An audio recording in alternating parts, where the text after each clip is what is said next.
lump of gold.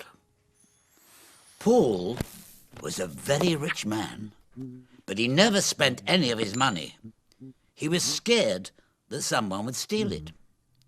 He pretended to be poor and wore dirty old clothes. People laughed at him, but he didn't care. He only cared about his money.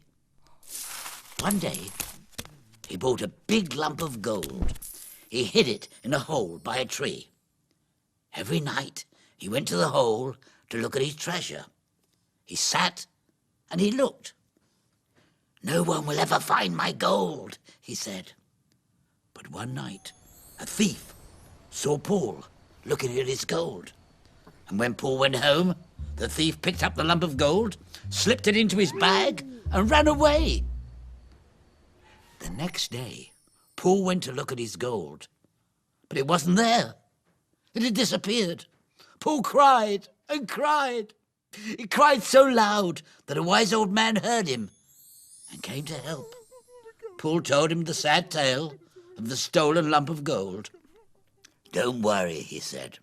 "Get a big stone and put it in the hole by the tree." "What?" said Paul. "Why?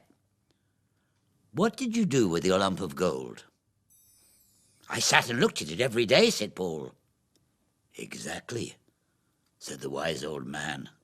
"You can do exactly the same with a stone." Paul listened, thought for a moment, and then said, "Yes, you're right.